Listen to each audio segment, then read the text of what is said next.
Que Dieu vous bénisse. C'est avec une immense joie que j'ai le plaisir de vous accueillir sur notre chaîne YouTube. Tout est possible avec Jésus TV. Tout est possible est une vision qui vient de Dieu avec la mission de pouvoir évangéliser, de pouvoir restaurer les âmes, équiper l'Église et ensuite envoyer les personnes dans leur destinée. Je crois que si tu es connecté aujourd'hui au son de ma voix, c'est qu'il n'y a pas de hasard. Alors certains hommes ont dit que le hasard, c'était le nom que Dieu voulait prendre quand il avait décidé d'être discret, quand il voulait passer incognito. Alors que la Bible dit que Dieu ne donnera ni sa gloire ni son honneur à des idoles ou à des circonstances ou au hasard. Quand Pierre parle et qu'il dit quelque chose de précis, Jésus dit ce n'est ni la chair, ni le sang, ce n'est pas ta logique, ce n'est pas la compréhension intellectuelle, ce n'est pas le hasard qui t'a révélé ces choses, mais c'est mon Père par son esprit, alléluia, qui t'a révélé ces choses. Et nous ne faisons pas les choses pour dire de les faire. Je crois que dans tout ce qui est fait, il y a une volonté de Dieu, mais que nous puissions être dans cette journée au bénéfice de ce que Dieu veut nous dire. Moi, je crois de tout mon cœur que dans cette journée, ce message va venir s'imprimer sur les tables de ton cœur afin que tu puisses comprendre véritablement que tu n'es pas n'importe qui, que tu as une mission, que Dieu a une vision et quand tu captes justement ces choses, ensuite il va y avoir ce qu'on appelle la provision. Et si tu es d'accord avec ça, tu écris en commentaire provision. Écris-le, je vois tous les commentaires. Provision. C'est une déclaration prophétique, alléluia, sur ta vie. Alors aujourd'hui, on va parler des forteresses. Comment être libre des forteresses. Qu'est-ce qu'une forteresse? On pourrait prêcher longtemps, mais j'ai vraiment ce message à cœur pour vous expliquer avec un court survol que c'est possible de sortir des forteresses, de les abattre et de devenir justement une personne qui va aller à la conquête des âmes. Alléluia. Est-ce que tu veux aller à la conquête des âmes? Donne-moi l'amen. Plus fort, je t'entends pas. Dis-moi amen. Alléluia. Alors déjà, on va se poser une question ensemble. Qu'est-ce qu'une forteresse? Dans le texte grec, quand on traduit le mot forteresse, on le traduit par une place forte. C'est une chose ou un endroit sur lequel on s'appuie. Et n'oubliez pas que nous allons vivre les choses auxquelles on croit. Parce que si tes croyances sont justes, c'est quelque chose de juste qui va venir se poser pour que tu vis quelque chose de juste. Mais si ta croyance, elle est basée sur quelque chose d'injuste, si justement cette forteresse, elle est alimentée par une fausse croyance, eh ben ça va être des peurs, des tristesses, des incrédulités, des limitations qui vont venir justement se poser sur cette chose-là. On va lire un texte ensemble qui se trouve dans 2 Thessaloniciens chapitre 2 à partir du verset 1. Ne te déconnecte pas, il y a une parole pour toi. La version Lu Second nous dira ceci. Pour ce qui concerne l'avènement de notre Seigneur Jésus-Christ et notre réunion avec lui, nous vous prions, frères, de ne pas vous laisser facilement ébranler dans votre bon sens et de ne pas vous laisser troubler soit par quelques inspirations, soit par quelques paroles ou par quelques lettres qu'on dirait venir de nous. Non, comme si que le jour du Seigneur était déjà là. Au verset 3, l'apôtre Paul écrit ceci, il dit que personne ne vous séduise, écoute bien, que personne ne vous séduise d'aucune manière, car il faut que l'apostasie soit arrivée auparavant et qu'on ait vu paraître l'homme du péché, le fils de la perdition, l'adversaire, qui s'élève au-dessus de tout ce qu'on appelle Dieu, d'accord? Donc on parle de spiritualité ou de ce qu'on adore, jusqu'à s'asseoir dans le temple de Dieu, se proclamant Dieu lui-même. Alors, bien sûr que, contextuellement parlant, on parle de l'eschatologie, du retour du Seigneur, mais avant que le Seigneur revienne de manière physique, il y a véritablement un retour que le Seigneur voudrait opérer, c'est à l'intérieur de nos vies. Et puis, c'est bien beau de dire je suis chrétien, je vais à l'église, d'accord? Mais la Bible ne nous parle pas d'une religion. Elle nous parle, écoutez bien, d'une relation. Et le Saint-Esprit veut rendre justement cette relation de façon à ce que ça soit quelque chose qui est proche, avec une intimité, avec une proximité. Et quand on regarde ce qui se passe dans la Bible, on comprend en réalité que Dieu finalement, avant qu'on le connaisse, il n'est pas si loin de nous, mais il est simplement à la distance d'une prière. Et le jour où nous avons accepté le Seigneur est encore moins loin de nous parce qu'il est venu habiter dans notre cœur. Le livre d'Ézéchiel, à partir du chapitre 36, et on voit à partir du verset 20 jusqu'à la fin de ce chapitre, il est question justement de l'alliance que Dieu veut faire avec son peuple. Et il dit, je vais changer ton cœur, je vais t'en donner un nouveau. Ce cœur de pierre, je vais le faire en sorte que ce soit un cœur de chair, alléluia, un cœur circoncis, un cœur qui devient sensible, un cœur capable d'aimer. Mais pour quelle raison? Il dit parce que en toi, amen, je vais mettre un esprit nouveau, mon esprit, et qui te rendra capable, alléluia, d'entendre mes ordonnances, mais aussi de les mettre en pratique. Et quand on regarde quel est le caractère de Christ, c'est ni plus ni moins la semence de l'esprit, ce qu'on va appeler après dans le livre des Galates, le fruit de l'esprit, c'est le caractère de Christ, la possibilité d'aimer, la possibilité d'avoir la joie de se donner, la bonté, la maîtrise de soi, et toutes ces choses-là, écoute bien, à travers la nouvelle naissance, Dieu avec son esprit est venu les planter dans ton esprit. Et ensuite, l'obéissance, la foi, l'humilité va faire en sorte que ces choses que Dieu a mis vont grandir et vont devenir un fruit, quelque chose de visible dans la vie de quelqu'un. Alléluia. Est-ce que tu me suis? Si tu me suis, tu me mets une petite main comme ça dans les commentaires. Alors, je vous ai lu ce texte-là parce que bien sûr que eschatologiquement, on va l'expliquer en disant que il y aura un temple physique qui sera reconstruit, et puis l'antichrist, un homme qui va être enseigné, mandaté, alimenté par un esprit satanique, va à un moment donné aller s'asseoir dans ce temple, etc., etc., etc. Mais moi je crois que derrière tout ça, il y a une vérité cachée. Et l'apôtre Paul a la révélation, et on le voit à plusieurs reprises dans les épîtres aux Corinthiens, où il dit, vous êtes, alléluia, votre corps est le temple du Saint-Esprit. Et là, bien sûr que c'est un temple physique qu'on va parler pour certaines personnes, mais je pense aussi que l'apôtre Paul a la même révélation dans les Corinthiens qu'aux Thessaloniciens. Et quand il est en train d'expliquer que l'adversaire qui s'élève au-dessus de tout ce qu'on appelle Dieu, et en fait c'est la manière de pouvoir s'approcher de Dieu, les ordonnances, la doctrine, la vision de Dieu, les lois de Dieu, les principes spirituels qui s'élèvent contre toutes ces choses-là et qu'on va adorer, il dit, il ira jusqu'à s'asseoir dans le temple. Et en fait, on comprend que l'esprit de l'Antichrist, et on le voit aujourd'hui dans ces derniers temps, veut venir asseoir ses volontés au sein de l'Église, en amenant la religiosité, en enlevant la notion de la bienveillance, en enlevant justement tous ces principes de la foi qui conduisent à l'apostasie, où on croit plus à ce qu'on voit plutôt qu'à ce qui est écrit. C'est ça l'esprit d'Antichrist qui veut venir infiltrer le temple, le corps du Seigneur.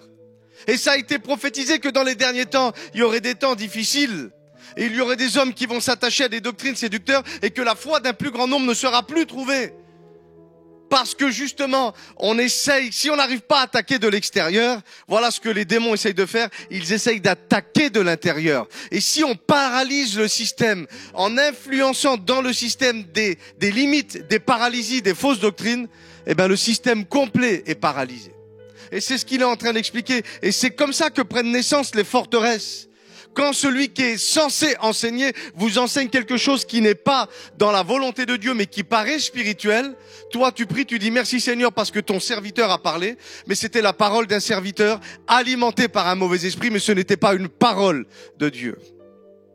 La Bible dit que Dieu veille sur sa parole et sur l'accomplissement de sa parole. Attention, Dieu ne veille pas sur la parole de ses serviteurs. Ce n'est pas parce que c'est un serviteur, un prêcheur, un évangéliste, un pasteur, un apôtre, un prophète qui libère une parole que cette parole vient forcément de Dieu. Ce qu'on doit faire attention, et là où on doit être des béréens, des gens qui examinent ce qui a été dit, c'est si la parole du serviteur, si la parole de celui qui parle est véritablement une parole qui vient de Dieu. Parce que si c'est une parole qui vient de Dieu, Dieu veille sur sa parole. Et c'est pour ça qu'aujourd'hui, on voit beaucoup de gens parler, mais il n'y a rien qui se passe. Parce que certainement que les paroles qui ont été données sont des paroles peut-être bien intentionnées, mais pas des paroles qui viennent du cœur de Dieu. Alléluia. Et c'est comme ça que les démons mettent des forteresses d'incrédulité, de limitation, etc. au sein des églises. Et c'est pour ça que ensuite, on est plus focalisé sur le fait que le Seigneur doit revenir parce que c'est difficile, plutôt que de dire Seigneur, je veux faire ton œuvre ici, sur la terre comme au ciel. Et nous, on voudrait que ce soit la terre qui va au ciel, alors que Dieu nous a dit de faire descendre le ciel sur la terre. Et si tu es d'accord avec ça, tu as le droit de mettre 2 petites mains comme ça dans les commentaires. Attention, je regarde tous les commentaires. Alléluia. Le temple de Dieu n'est pas un temple physique, mais c'est spirituel. Et c'est l'église qui est sur la terre, alléluia, le temple de Dieu. Et comment faut faire? Il faut comprendre qu'il doit y avoir une séparation. Et on le voit dans le 2e épître aux Corinthiens, chapitre 10, à partir du verset 3. L'apôtre écrit ceci: si nous marchons dans la chair, nous ne combattons pas selon la chair. Et ça, c'est beau. Il dit, c'est pas parce que je suis dans un corps et que je suis un homme que je dois combattre à la manière des hommes. C'est pas parce que je suis un homme et que j'habite dans un corps que je dois être quelqu'un qui raisonne en fonction des limitations et de mes logiques. Non. Il dit, car les armes avec lesquelles nous combattons, elles ne sont pas charnelles, elles ne sont pas logiques, elles ne sont pas culturelles ni traditionnelles, mais les armes avec lesquelles je combats, elles sont puissantes. Alléluia. Dis avec moi amen. Elles sont puissantes par la vertu de Dieu. Et pourquoi faire? Pour renverser les forteresses. Écoute bien, pour renverser les forteresses. Il dit au verset 5, nous renversons les raisonnements, alléluia, et toute hauteur qui s'élève contre la connaissance de Dieu, parce que c'est la connaissance de la vérité qui nous affranchit de manière radicale et véritable, alléluia. Et il dit, et nous amenons maintenant toute pensée captive à l'obéissance de Christ. Parce que on peut choisir les mots qu'on veut. Il y a un mot qui englobe tout. Tu veux être béni? Écoute-moi, est-ce que tu veux être béni? Est-ce que tu veux que la bénédiction repose sur toi, sur ta famille et sur ta descendance? La Bible dit que l'homme et la femme qui désobéissent, ils auront le même accès que si tu vas consulter des sorciers et des voyants. La désobéissance est semblable au péché de divination et de sorcellerie. Donc, en réalité, la personne qui vit dans l'obéissance, dans le livre de Deutéronome, va nous dire ceci: l'homme qui obéit sera béni, mais sous 1000. Écoute bien, sous 1000 générations. Quand tu considères que l'obéissance manifestée dans la vie d'un homme peut justement faire tomber une pluie de bénédictions sur ses enfants, ses petits-enfants et ses arrière-petits-enfants, eh ben, ça vaut le coup. Ça vaut le coup de décider d'arrêter d'être charnel.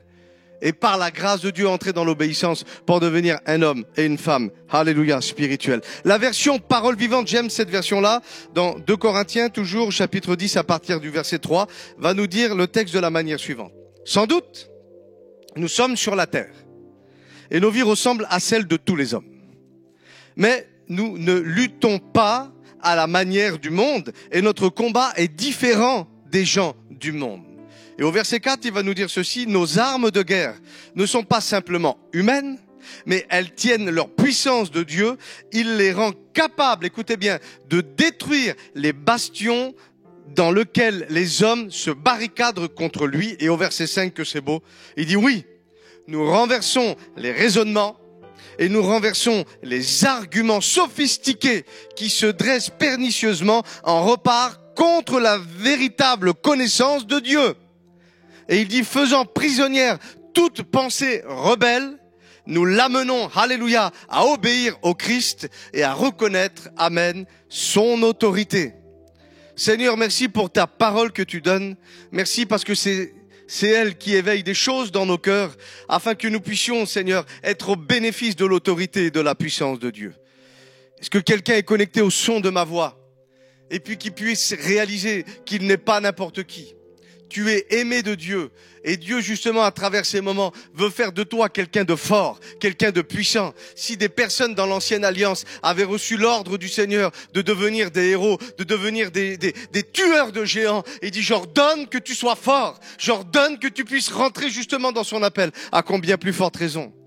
Golgotha nous a permis de devenir des hommes et des femmes qui vont prendre autorité et supériorité sur toute forme de forteresse qui peut se dresser contre toi.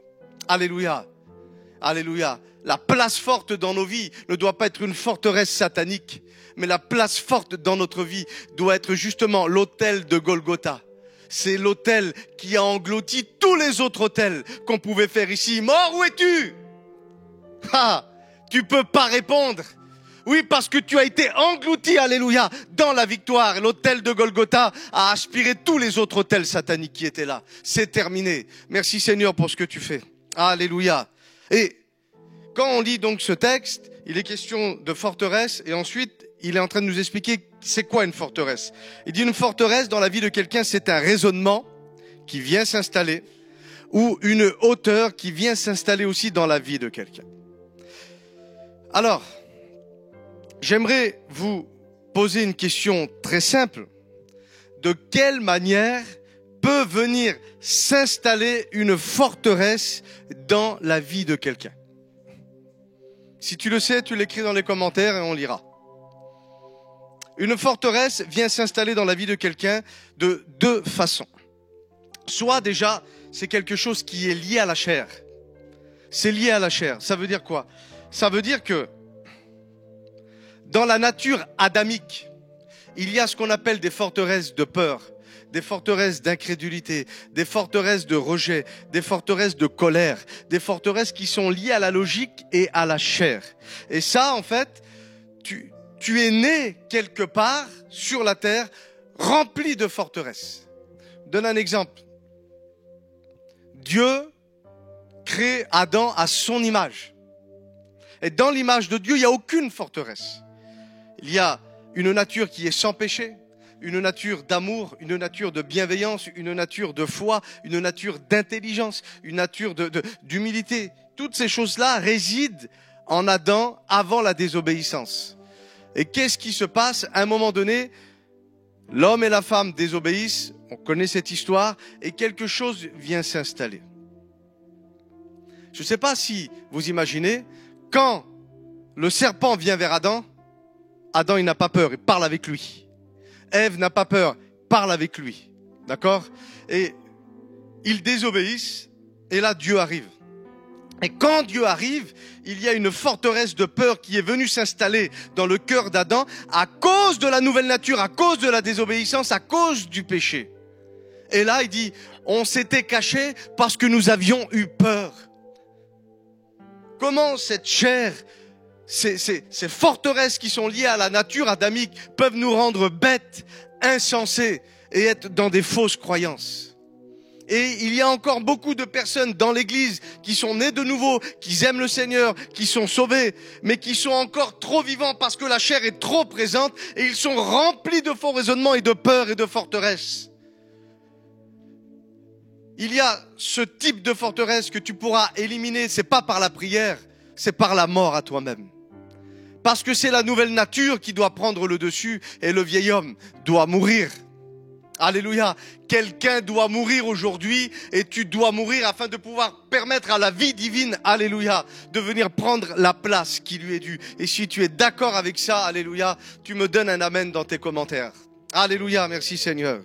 Deuxième façon qu'une forteresse peut venir s'installer, c'est à travers, comme je vous l'ai dit au début, des fausses croyances.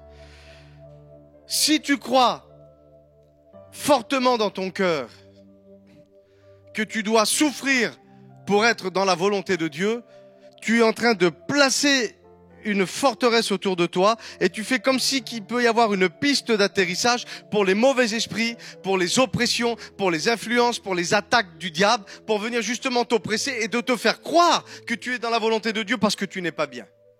Et on pourrait prendre plein d'exemples comme ça. Et le fait de croire à des mauvaises choses, écoutez bien, on voit la gloire de Dieu à travers la foi. La foi vient de ce qu'on entend. Et j'aimerais te poser une question. Qu'est-ce qui entre dans tes oreilles? Quelles sont les choses auxquelles tu crois? Quelles sont les choses auxquelles tu ne crois pas? Arrête de dire, moi j'ai jamais entendu ça. Arrête de dire, mais mon pasteur pense d'une autre façon. Ce n'est pas ce que tu as entendu qui est important. Excusez-moi les pasteurs, c'est pas ce que tu entends de ton pasteur ce qui est important. C'est qu'est-ce que Dieu dit. J'ai souvent eu des discussions avec des personnes, on dit, oui mais Nos vieux, ils disaient ça. C'est bien que les vieux disent ça. C'est bien que nos anciens disent ça. C'est bien que nos pasteurs, ils disent ça. Mais excuse-moi, moi je m'en fous de tout ça. Qu'est-ce que la Bible dit? Qu'est-ce que Dieu dit à ce sujet? Qu'est-ce que Jésus dit? Qu'est-ce que l'apôtre Paul, par révélation, écrit au sujet de ces choses-là? C'est la vérité qui libère. C'est la vérité qui va pousser les forteresses. Alléluia. Les raisonnements et les hauteurs. C'est pas ce que tu crois, ce que tu penses savoir. Ah là là. Que Dieu fasse que tes raisonnements soient brisés dans le nom de Jésus. Et que tu puisses comprendre que non, tu n'es pas appelé à subir. Non, c'est faux.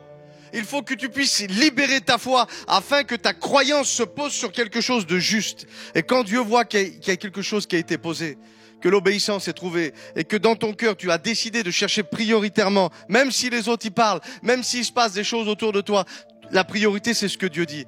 Eh ben, ne vous inquiétez de rien et le reste, alléluia, vous sera donné par-dessus tout. Tu as le droit de dire amen. Tu as le droit, si tu es au volant de ta voiture, de klaxonner pour exprimer ta joie, alléluia, et ta reconnaissance au Seigneur. Gloire à Dieu. On va se poser deux autres questions ensemble. Donc, une forteresse, selon l'Écriture, c'est soit un raisonnement, soit une hauteur. On est ensemble? Soit un raisonnement, soit une hauteur. Donc, première question qu'on va se poser ensemble, c'est qu'est-ce qu'un raisonnement? Et écris-moi en commentaire, selon toi, qu'est-ce qu'un raisonnement? J'aimerais bien savoir aussi ce que tu penses. Un raisonnement, moi, selon moi, c'est... Alors, je te donne un exemple. Il y a une personne qui est dans mon église, que je connais, plus ou moins, et on vient vers moi, on me dit, est-ce que tu aimes bien cette personne-là? Et moi, je vais dire, non, cette personne-là, je ne l'aime pas. Et le raisonnement, c'est ça. C'est, alors, pourquoi tu ne l'aimes pas? Et là, tu vas expliquer la raison. Je l'aime pas parce qu'elle me dit jamais bonjour, parce que si, parce que là. Et en fait, tu as un raisonnement vis-à-vis de ta façon d'agir sur cette personne qui te rend, quelque part, comme légitime pour pouvoir justement ne pas l'aimer. Ça, c'est ce qu'on appelle un raisonnement. On se trouve des excuses qui, pour toi, sont légitimes et logiques. D'accord? Et nous avons de l'autre côté ce qu'on appelle une hauteur. Et une hauteur, c'est quoi? Ça ressemble à un raisonnement, mais ça n'en est pas un. Mais par contre, c'est aussi une forteresse, comme le raisonnement est aussi une forteresse. Écoute-moi. Une hauteur, c'est par exemple, tu vois la personne là-bas, je l'aime pas. D'accord. Est-ce que tu peux m'expliquer pourquoi? Alors, je sais pas, mais une chose est sûre, c'est que ça passe pas et que je l'aime pas. Ça, c'est une hauteur. Et en fait, je t'ai illustré ça de cette façon-là, que ce soit un raisonnement ou que ce soit une hauteur, se sont considérés comme étant ce qu'on appelle des forteresses. Et une forteresse, ce n'est pas fait pour te faire du bien. Une forteresse est alimentée par la chair. Et quand la chair est trouvée, ça devient une place forte, écoute bien, pour que l'esprit de religion, pour que l'esprit des limitations, pour que l'esprit des anti-onctions, pour que l'esprit de l'antichrist vienne s'asseoir là où Dieu, écoute bien, devrait s'asseoir. Et c'est pour ça qu'il y a des personnes qui sont bloquées. Et j'aimerais te dire que spirituellement, tout ce que tu es, tu vas le véhiculer, tu vas le transmettre. Si tu es une personne bloquée, eh ben, tu transmettras des blocages. Oui, oui, je te le dis. Si tu es une personne frustrée, tu transmettras la frustration. Mais si tu es une personne bénie, alléluia, tu transmettras la bénédiction. Parce que les armes avec lesquelles nous combattons, elles ne sont pas charnelles, mais elles sont puissantes. Et une personne bénie communique, alléluia, la bénédiction. Une personne qui a été guérie par Dieu, eh ben, elle va parler de guérison, elle va justement éveiller la foi dans les personnes qui vont l'écouter, qui vont eux aussi être au bénéfice, amen, de la guérison. Je connais des frères qui ont vécu des grandes restaurations dans leur cœur liées au pardon. Et je peux vous dire qu'à chaque fois qu'ils vont parler du pardon, quelque chose se passe. Pourquoi? Parce que cette forteresse a été anéantie et que la bénédiction est revenue prendre sa place. Et quand la bénédiction est là, elle est obligée d'être transmise. Alléluia. Il y a plus de joie à donner qu'à recevoir. Est-ce que tu veux donner? Alléluia. Est-ce que tu veux donner? Gloire au Seigneur. Alléluia. Donc nous allons voir ensemble 5 types de forteresses que l'on peut retrouver au sein de l'Église.